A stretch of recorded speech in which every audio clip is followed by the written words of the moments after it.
أعوذ بالله من الشيطان الرجيم بسم الله الرحمن الرحيم قل ادعوا الذين زعمتم من دون الله لا يملكون مثقال ذرة في السماوات ولا في الأرض وما لهم فيهما من شرك وما له منهم من ظهير ولا تنفع الشفاعة عنده إلا لمن أذن له حتى إذا فزع عن قلوبهم قالوا ماذا قال ربكم قالوا الحق وهو العلي الكبير قل من يرزقكم من السماوات والأرض قل الله وإنا أو إياكم لعلى هدى أو في ضلال مبين قل لا تسألون عما أجرمنا ولا نسأل عما تعملون قل يجمع بيننا ربنا ثم يفتح بيننا بالحق وهو الفتاح العليم قل أروني الذين ألحقتم به شركاء كلا بل هو الله العزيز الحكيم وما أرسلناك إلا كافة للناس بشيرا ونذيرا ولكن أكثر الناس لا يعلمون ويقولون متى هذا الوعد إن كنتم صادقين قل لكم ميعاد يوم لا تستأخرون عنه ساعة ولا تستقدمون صدق الله العظيم. الحمد لله رب العالمين والصلاة والسلام على سيد المرسلين وعلى آله وأصحابه أجمعين أما بعد. سورہ سبا کا یہ تیسرا رکوع ہے جس کے بھی آپ کے سامنے تلاوت کی گئی. اس رکوع کا آغاز ہو رہا ہے آیت نمبر 22 سے اور اختتام ہو رہا ہے آیت نمبر 30 پر. جملہ 9 آیتوں میں اللہ تعالی نے دو اہم باتوں کا تذکرہ فرمایا. ایک تو اللہ تعالی کی توحید اور اس کی وحدانیت اور دوسری حضور اکرم صلی اللہ علیہ وسلم کی رسالت. تیسری ایک اہم بات ہے جو ہمارے اور آپ کے عقیدے کا ایک اہم عنصر ہے, ایک اہم حصہ ہے, اور وہ ہے آخرت.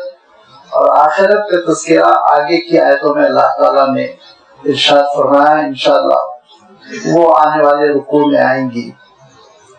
یہاں جو توحید کا تذکرہ ہو رہا ہے, یہاں جو حضور اکرم صلی اللہ علیہ وسلم کی رسالت کا جو تذکرہ ہو رہا ہے, اور جیسے کہ میں نے عرض کیا کہ پھر آخرت کا بھی تذکرہ ہوگا, اس کا سیاق یہ ہے, پس منظر یہ ہے کہ سورہ سبا میں اللہ تعالیٰ نے اپنے شکر گزار بندوں کا تذکرہ بھی کیا اور اس قوم کا تذکرہ بھی کیا جو قوم اللہ کی نعمتوں کا اعتراف نہیں کرتی تھی. شکر گزار بندوں میں اللہ تعالیٰ نے حضرت داؤد علیہ السلام کا تذکرہ فرمایا. شکر گزار بندوں میں اللہ تعالیٰ نے حضرت سلیمان علیہ السلام کا تذکرہ فرمایا. ہر دو اللہ کے یہ وہ ستودہ صفات رسول اور نبی تھے جن کا عالم یہ تھا کہ جب جب اللہ تعالیٰ کی کوئی نعمت ملی تو اللہ تعالیٰ کے دربار میں سجدہ ریز ہوتے چلے گئے, شکر بجا لاتے چلے گئے, اعتراف کرتے چلے گئے, اور اللہ تعالیٰ کی نعمتوں کا اضافہ ہوتا چلا گیا. مملکت بھی ملی, سلطنت بھی ملی, حکومت بھی ملی, رسالت و نبوت جیسی فضیلت بھی ملی, اور بھی اللہ تعالیٰ نے بے شمار فضیلتیں عنایت فرمائی تھی، جن کا خود اللہ تعالیٰ نے اشارہ کیا کہ وَلَقَدْ آتَيْنَا دَاوُودَ مِنَّا فَضْلًا، کہ بڑی فضیلتیں ہم نے داؤد کو عطا کی تھی، لیکن حضرت داؤد علیہ السلام کا جذبہ شکر بڑھتا ہی چلا گیا۔ بڑی فضیلتیں اور نعمتیں اللہ تعالیٰ نے حضرت سلیمان علیہ السلام کو عطا کی تھی، لیکن حضرت سلیمان علیہ السلام کا جذبہ شکر بڑھتا ہی چلا گیا۔ یہ اللہ کے شکر گزار بندے، ان کے برخلاف ایک قوم تھی، اور وہ قوم اپنے پیشرو اپنے سردار کے نام سے موسوم تھی، جن کا نام سبا تھا، قوم سبا اس قوم کا نام ہوا۔ یہ سبا قوم یمن کے علاقے میں آباد تھی، اور انہوں نے بڑی ذہانت سے بہت بڑا ڈیم بنایا تھا، جس میں خوب پانی وہ جمع کر لیتے، اور میں نے عرض کیا تھا کہ اس کے انہوں نے 3 دروازے بنا رکھے تھے، سب سے نچلی منزل کا، درمیانی منزل کا اور اوپر کا۔ جب جیسی ضرورت ہوتی ان دروازوں کو کھولتے، پانی لبریز ہو جاتا، لبالب ہو جاتا تو اوپر کا دروازہ کھولتے۔ کچھ دنوں بعد پانی جب نیچے اتر پڑتا تو بیچ کا دروازہ، اور اخیر میں جب پانی تہہ میں آ جاتا تو نچلا دروازہ۔ اور اس ٹیکنیک کے ذریعے سے انہوں نے اپنے علاقے کو بہت ہی سرسبز و شاداب بنا دیا تھا۔ کھیت کھلیان باغات اور پورے علاقے پہ وہ راج کر رہے تھے۔ ملک شام تک ان کا غلہ، ان کا گیہوں، ان کے مسالے بکتے تھے، تجارتی قافلے ان کے سفر کرتے تھے۔ دولت اللہ تعالیٰ نے اتنی عنایت فرمائی کہ مرفع الحال ہو کر زندگی بسر کر رہے تھے، لیکن دھیرے دھیرے ان کے اندر ناشکری پیدا ہوئی۔ حضرت سلیمان علیہ السلام کی امت تھی، اور ان کی ملکہ نے حضرت سلیمان علیہ السلام کے ہاتھوں اسلام قبول کیا تھا، لیکن جیسے کہ تاریخ میں ہوتا رہا کہ قومیں دھیرے دھیرے بگڑتی چلی جاتی ہیں، یہ بھی بگڑتے چلے گئے، ناشکری ان کے اندر بہت پیدا ہو گئی۔ تو پھر اللہ تعالیٰ کے حکم سے اس ڈیم کو اللہ تعالیٰ نے ایسا منہدم فرمایا، ایسا ختم کر دیا کہ ایک زبردست قسم کا سیلاب آیا ان کے علاقے میں۔ اور اس سیلاب کے بعد پھر جو بہت خوبصورت علاقہ تھا، اونچے اونچے بنگلے تھے، باغات کے درمیان ان کے مکانات تھے، اللہ تعالیٰ نے اس کی منظر کشی کی کہ عالم یہ تھا کہ چند بیری کے درخت تھے، چند جھاڑیاں تھی کانٹے دار، اور اس کے سوا کوئی چیز نظر نہ آتی۔ ساری کی ساری قوم برباد ہو گئی اللہ تعالیٰ کی ناشکری کی وجہ سے، بتوں کی پوجا کی وجہ سے۔ اللہ تعالیٰ ارشاد فرماتا ہے کہ انسان اللہ تعالیٰ کو چھوڑ کر جو دوسروں کو پکارتا ہے تو کتنی بڑی غلط فہمی ہے کہ جن کو پکار رہا ہے وہ انتہائی مجبور، بے بس، ناقص، اور کبھی کبھی تو ان کا عالم یہ ہے کہ خود ان کے اندر کوئی جان نہیں، اپنے لیے نہ نقصان کے نہ فائدے کے مالک۔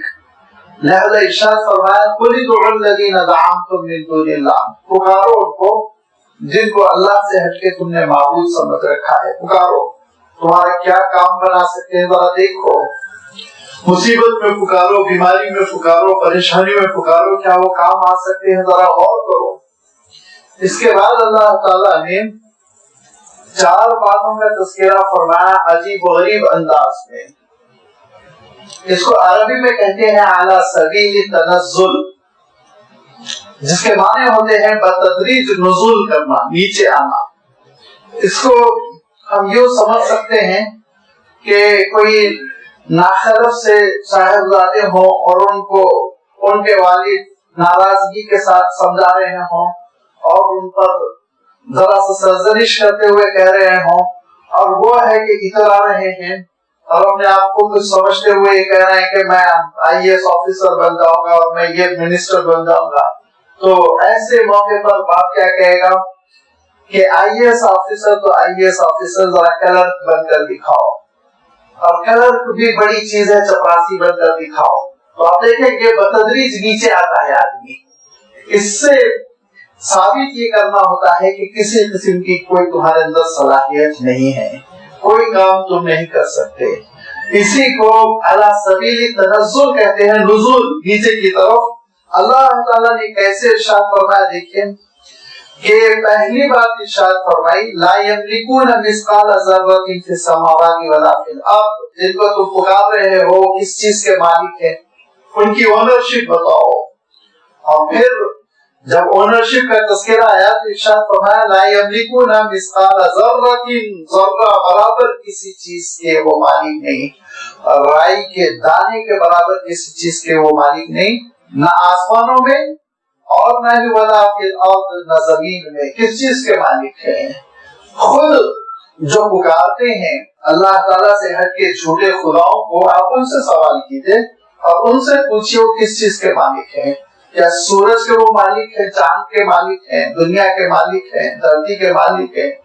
کس چیز کے مالک ہے؟ اللہ تعالیٰ نے قرآن پاک میں بڑی بڑی چیزوں کا بھی تذکرہ فرمایا، چھوٹی چھوٹی چیزوں کا بھی تذکرہ فرمایا. یہ ارشاد فرمایا ان میں سے کون سی چیز ہے جس کے وہ مالک ہیں، اونرشپ کا وہ دعویٰ کرتے ہیں. وہ کہہ سکتے ہوں کہ یہ ہماری ہے. ایک درخت کے بارے میں وہ کہہ سکتے ہوں، ایک باغ کے بارے میں کہہ سکتے ہوں، یہ گلوب دنیا کے بارے میں کہہ سکتے ہوں. ان کے حکم سے دوڑ رہی ہے، ان کے حکم سے گھوم رہی ہے، ان کے حکم سے رکے گی، ان کے حکم سے چلے گی. کہاں ہے وہ جو کہہ دیں یہ چیزیں؟ ارشاد فرمایا نہ زمین میں نہ آسمان میں کہیں بھی کوئی ایسی چیز نہیں جس کے وہ مالک ہوں. کوئی بھی چیز ان کے ملک میں نہیں. ساری کی ساری چیزیں بستانیہ تنہا اللہ تعالیٰ کے ملک میں ہیں. تو پہلی چیز تو اللہ تعالیٰ نے ملکیت کی نفی کر دی، جو بہت بڑی چیز ہوتی ہے.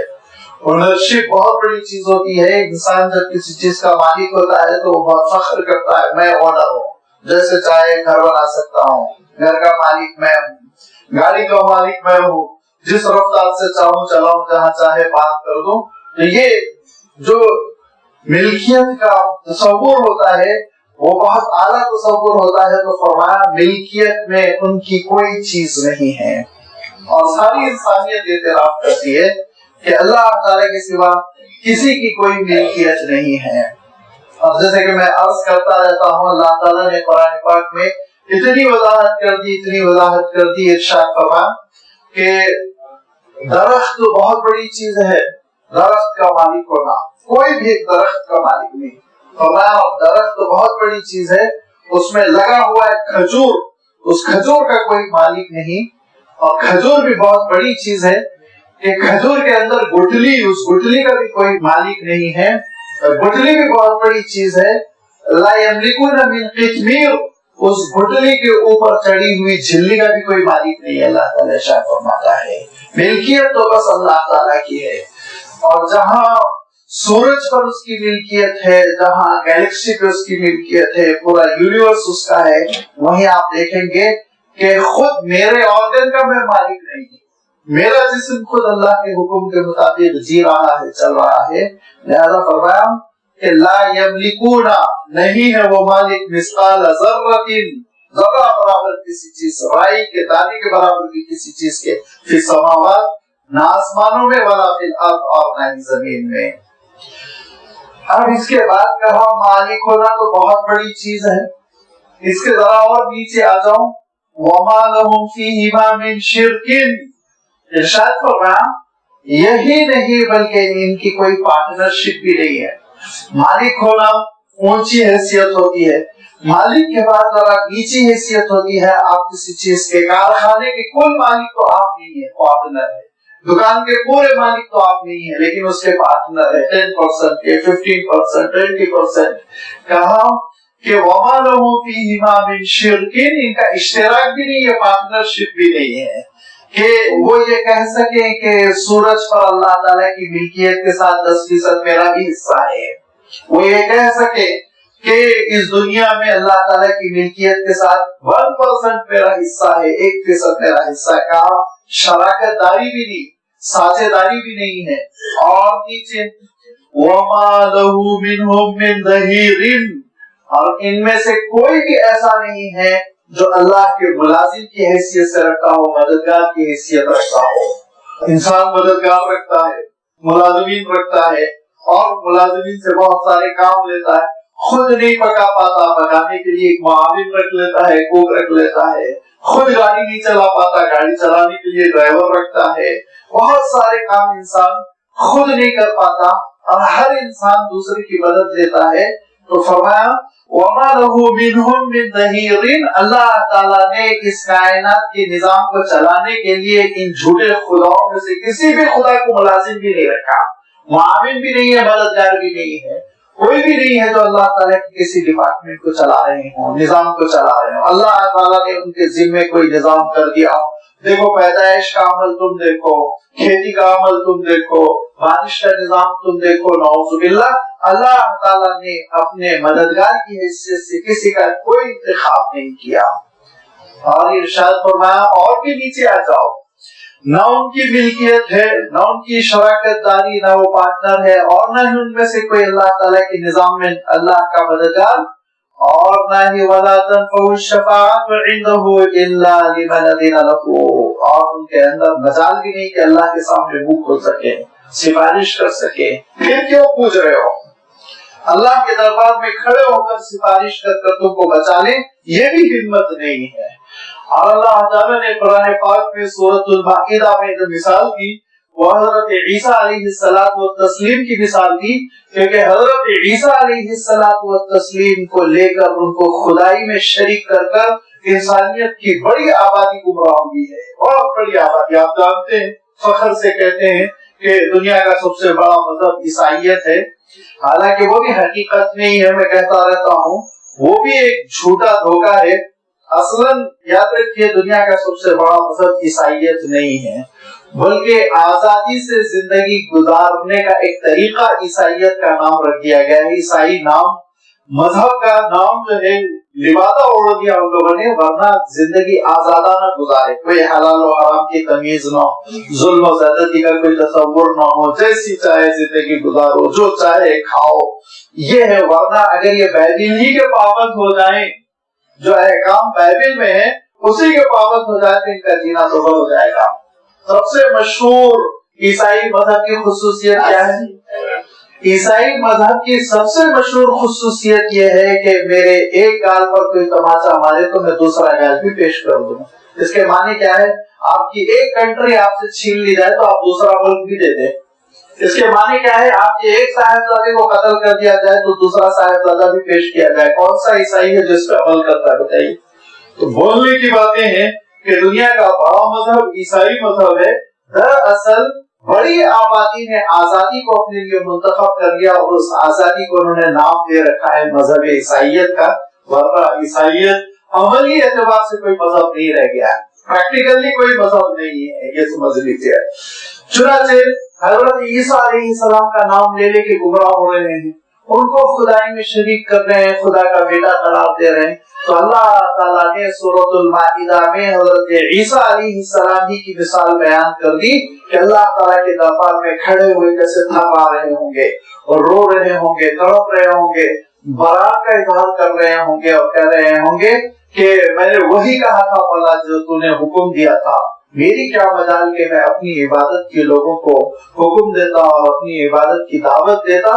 ما قلت لهم الا ما امرتنی به، میں تو یہی کہا تھا ان اعبدوا اللہ ربی و ربکم، میرا اور تمہارا رب ایک ہی، اللہ کی عبادت کرو.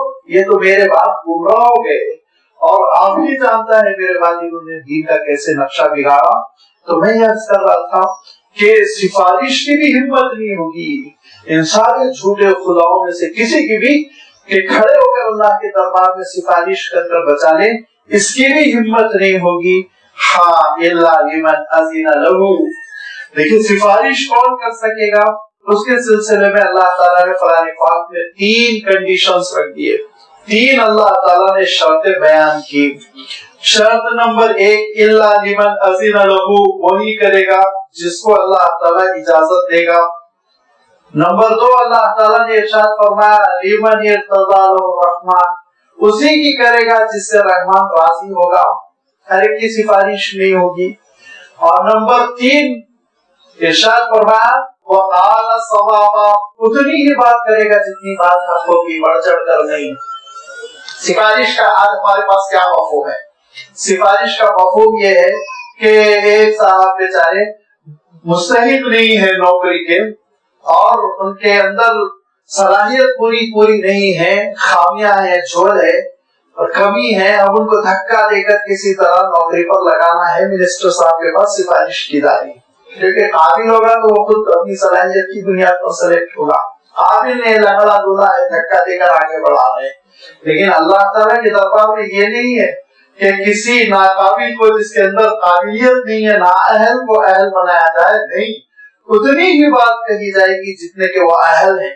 یہ کہا جائے گا کہ مولا اس نے گناہ کبیرہ کیا تھا لیکن موحد تھا، لہذا پروردگار آپ کی مرضی، آپ چاہے اس کو بچا لیں، چاہے آپ جہنم میں ڈال دیں۔ یہ ہے 3 شرطوں کے ساتھ اللہ تعالیٰ کے پاس شفاعت ہوگی۔ اور جیسے کہ میں عرض کرتا رہتا ہوں کہ باری دھیرے دھیرے ہوتے ہوتے حضور اکرم صلی اللہ علیہ وسلم تک پہنچے گی۔ پہلے تو اللہ تعالیٰ کے نیک بندے، شہداء، علماء، جن کی تفصیل آئی ہے حدیثوں میں کہ ان کو جب وہ جنت میں جا رہے ہوں گے تو اللہ تعالیٰ موقع دے گا کہ وہ سفارش کر لیں ان لوگوں کی جو یوں سمجھ لیجیے کچھ کسر رہ گئی جس کی وجہ سے وہ جنت نہیں جا پا رہے ہیں، لہذا کچھ اپنے والدین کی کریں گے، کچھ اپنے اور محسنین کی کریں گے۔ اس طرح سے یہ معاملہ جب ختم ہو جائے گا تو پھر عالم یہ ہوگا، حضور اکرم صلی اللہ علیہ وسلم ارشاد فرماتے ہیں ایک ہال کی کیفیت ہوگی، لوگ پسینے میں ڈوبے جا رہے ہوں گے، ان کی باری نہیں آ رہی ہوگی اور گناہ کبیرہ کا بوجھ ان کو اس وقت شرمندہ کیا جا رہا ہوگا۔ اس موقع پہ پھر بھگدڑ مچے گی اور پھر حضرت آدم علیہ السلام سے درخواست کرتے کرتے حضور اکرم صلی اللہ علیہ وسلم کی خدمت تک پہنچیں گے۔ حضور اکرم صلی اللہ علیہ وسلم ارشاد فرماتے ہیں کہ دنیا میں ہر نبی کی اپنی امت کے سلسلے میں ایک دعا قبول ہوتی رہی، میں نے اپنی دعا اٹھا رکھی ہے، وہ آخرت کے دن کروں گا، لہذا قیامت کے دن حضور اکرم صلی اللہ علیہ وسلم سجدہ ریز ہو جائیں گے اور دعا کریں گے اور فرمایا آپ صلی اللہ علیہ وسلم نے کہ اللہ تعالیٰ میرے قلب پر وہ حمد و مناجات ڈالے گا جس کا میں دنیا میں تصور بھی نہیں کر سکتا ہوں۔ ایسی اللہ تعالیٰ کی تعریف کریں گے آپ صلی اللہ علیہ وسلم اور ایسی اللہ تعالیٰ کے دربار میں مناجتیں کریں گے اور دعائیں کریں گے کہ اللہ تعالیٰ ارشاد فرمائے گا یا محمد ارفع راسک سل ترتی اشفا تشفا، کہ اے نبی آپ سر اٹھائیں اور آپ پوچھئے، آپ جو مانگنا ہے آپ مانگے آپ کو دیا جائے گا، آپ سفارش کریں آپ کی سفارش قبول ہوگی۔